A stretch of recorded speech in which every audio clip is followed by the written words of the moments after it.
So, Laura, you've had an email from someone in head office this morning that says all face-to-face training is now cancelled. Every bit of training you do has to be now online. How does that make you feel? Oh, no. No, definitely not. It's mind-numbing when you're sitting there watching videos, which I know most of the staff put the video on, go and make a cup of tea, come back, it's still playing, then they'll whiz through the questions at the end. You don't learn as much. Face-to-face, you've got that interaction. I just can't see the team engaging with that at all. And I've read the email and they're saying there'll only be about 90 to 100 slides. And my immediate thought was, yeah, that's going to go down well with the team when I say to them, actually, the face-to-face training for the next week has been cancelled. It's all online on the platform. You just have to access it yourself. I can see their faces now. They'll be like, what? Going to go down well, do you think? No. No.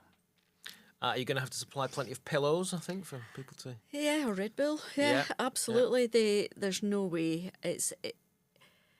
They're saying it's a cost thing.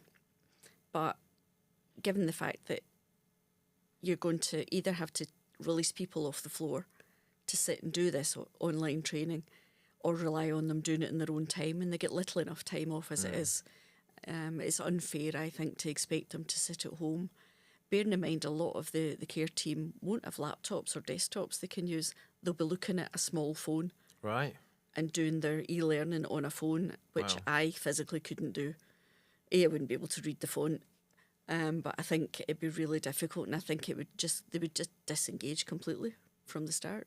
I think it'd be really difficult for them. Sure. And without that kind of face-to-face interaction and that kind of like testing of competency, if you like, how confident would you feel that they would actually learn anything, or are they just kind of clicking through the mind-numbing slides? Or Yeah, I'm sure they are. Not all of them, but I'm sure there's a lot of people do. And a lot of people don't take things in on a video online and answering 10 questions at the end of a video. You know, once you've answered these 10 questions, that's you competent. I don't think so. You need to be able to prove practically that they've understood and that they can relay back to you what they think it means and how they interpret what they should be doing. Did they feel they learned enough? If not, do they need additional support? I've had feedback from team using e-learning before, and they're like, yeah, didn't really take anything in. It's not until you actually sit physically and explain, well, this is what it meant. So I could see myself having to watch these courses and then reteach them myself in team meetings or in huddles, which defeats the purpose, you know, because it's going to take me away from what I need to be doing. It's going to take the team away from valuable time with the residents because they have to sit, look at these screens and tick a box. And don't get me wrong, my own view for what it's worth is I think there's a time and a place for online learning. I'm not at all against online learning. I think it can be a valuable tool as part of a whole kind of learning approach. But yeah, it's good for refreshers, I think. If you've done the full sort of, say, full day course face-to-face where you've got that grounded base knowledge and then you've got a refresher online that just tops that up, it'll trigger the memories and you'll say, I remember learning that face-to-face. Because I know I remember a lot more by doing face-to-face than I do online. Yeah, and I find if I'm doing something online learning, I'm scribbling notes at the same time. So I'm constantly taking notes to try and remember what I've learned, because it doesn't always stick or resonate as well as face-to-face, I don't think. Sure. And it sounds like, you putting a good case forward, really, as to why this wouldn't necessarily work very well in your home. I guess I'm curious to think about how can you then square that off in your head and sell, for want of a better phrase, that idea to the team? How are you going to do that? Yeah, I'm going to have to try and come across positively and say, it'll save time. You don't have to come in on your day off and do this course. You can sit at home and do it, or you can come in and do it while you're on shift. We'll release you off the floor all the time inside thinking, it's not really, I don't think it's a good idea. But I'd have to try and sell that. But in the back of my mind, I'd be thinking, I need to speak to someone about this because I'm struggling. I'm going to struggle to persuade the team when I'm not persuaded myself. Yeah, it's a difficult one, isn't it? Trying to sell an idea that you're not necessarily bought into yourself. And to what extent are you going to be able to kind of manage upwards on this one and feed back? Because, like I said, I think you make a good point, a number of good points about the limitations of online learning on its own. So how are you going to feed that back up? Or are you just going to suck it up? Are you going to feed back up or suck it up, I guess I is am the definitely question. not sucking it up, that's for sure. I think that if you say to someone, okay, here's your online learning, which will be delivered through the platform, over the courses, there'll be about 70 or 80 slides. I can just hear them go, oh. And I think that will completely disengage them to start with. I think it needs to be, if they're determined that it's going to have to be online, it needs to be quite short, just limited slides, and try and get that feedback online as well, rather than a pre-prepared video. It needs to be someone there doing the online so that they get feedback. But then if they can do that online, why can't they do it face to face? And that's kind of what my challenge would be to the team at head office. I've already said that I think the team will struggle because they don't have laptops. They are doing it on a smartphone, which isn't easy at all. And then they've got distractions. If they're doing it while they're off the floor at work, they might be shouted to come and help someone. If they're at home, they might have children at home. They might have other priorities to deal with, so they're not going to have that time to focus fully on it. Whereas if they're in a classroom situation, if you like, they're there for that reason. They've got their attention, they've got the focus, and that's everything I'm going to feed back to the team at head office, and say that I feel that we might lose some of the team if that's the case. And were you consulted as part of this, or was this... Absolutely not. No, it came out of the blue. It wasn't even any. Usually you'll hear rumours about, oh, this is coming out soon, or watch this space, we've got new learning coming out. All training, all face-to-face training has been cancelled, and everything will be on our online learning platform. Okay. And how are you actually going to influence upwards? You talked a little bit about there. You're going to go back and tell them about actually where some of the limitations are. But what would your approach be then in that situation? How would you kind of feed back to someone that's potentially a more senior role to you in head office? I don't have a problem feeding back, and where some newer managers in the group have said they don't really know what to say.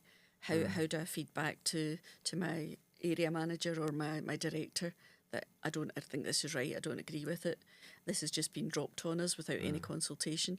And I think I would initially speak to my line manager and say, have you seen this? What do you think? I really don't think it's going to work here. And for the reasons I've said, the no laptops, the timing, the distractions, they're not going to get that interaction and that feedback that they'd be used to. And I think if invite them in to speak to the team and say, how would you feel? How do you feel about all your learning becoming online? Because I know what the feedback would be like. And I'd hope that if all the managers were able to get together as a group and do that, then they might sit back and think, well, these guys are at the coalface. They know what works and what doesn't work in their home. You know, they might think it's a great idea because it saves time, it reduces resources and reduces expense for their department, but it puts a bigger strain on us. Yeah.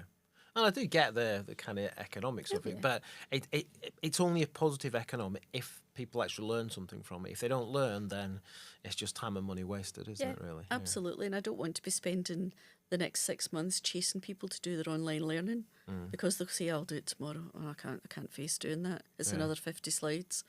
It's off-putting. And I think if we said, right, okay, I've got 2 classroom days booked over the next 2 months, they're always full. I never have a problem getting people to come in for face-to-face training. They enjoy that physical interaction and breakout sessions and doing some warm-ups and some energizers and things. You don't get that. You don't get the same feeling online. It's quite difficult to do. Yeah. So I'd use a bit of my experience in how I've seen it work and not work in the past as well. Yeah. And you talked there about kind of chasing people up to make sure that they've done that online, and I guess with that being said, that you're not necessarily bought into the idea of it being online anyway, how are you then going to have to kind of draw a line in the sand, really? Because ultimately they are going to have to do that, whether it's face-to-face or online or whatever. So, you know, there comes a point when I guess you're going to have to suspend your own thoughts about it and to say, look, actually, no, you've got to get this done, whether you like it or not. Absolutely. So at what point does it move to a suck it up kind of approach? I think, you know, if it goes ahead without the managers being able to be involved in changing the format, then it's a case of saying to the staff, okay, you've got a limited period of time to do this.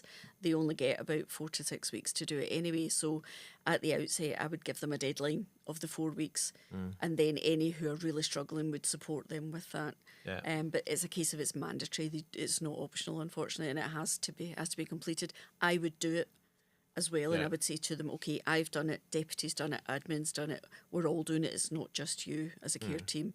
We're not exempt. We all have to do it. Yeah. And again, then just I guess finally going back to that influencing up thing that you talked about, I think for me, I would agree. I think it's about how do you explain the reasons why it wouldn't work effectively in your particular location. What are some of the factors that would get in the way, and present alternatives as well? Because I'm sure not many people like to hear no to an idea, but if we went with a no, but this is how we could make it work, then maybe that will be more effective. And I think I would justify my points. I wouldn't just say, oh, we're not doing it yeah, because I don't like it. It'd be a case of having spoken to the team. I know several of them struggled already with their e-learning, and they found they didn't really benefit from it. They didn't get much out of it. yeah, They learned more by talking to us and getting our feedback on it. And I would suggest possibly getting some of the managers together and developing a working group Yeah. to come up with a blended solution. Yeah. Where we reintroduced maybe fewer face-to-face sessions and a bit more online, but making it more punchy, more catchy, something that they'll remember. Yeah. Making it a bit more fun rather than basically death by PowerPoint, which is what ultimately it turns Yeah. into being. So I think if we can get some really focused home managers who are really keen to keep the face-to-face going and ask for trainers in-house, train our team up to deliver it, have in-home trainers where we're not having to send people from the learning and development team out to each home, which is costly. If we train our staff to be able to deliver these courses face-to-face, they're going to get that interaction from the team. Absolutely. Yeah. And something that I'm passionate about, and I know that you're passionate about as well, is about making sure that learning is accessible and inclusive. So there may be people there that actually, for whatever set of reasons, that style of online learning just doesn't work for them. So how do we help people with different learning styles and different learning needs? Absolutely, and we do have, I have had in the past several members of the team who've been unable to access or work through e-learning. Yeah. So what we've done is we've buddied them up with one of the seniors who's sat with them and explained what it means and gone through it with them. Absolutely. Well, listen, good luck with that one. Thank I'm you. sure you'll have a conversation with the powers that be in head office, and hopefully they can see a different way of moving that going forward. Fingers crossed. Hope so.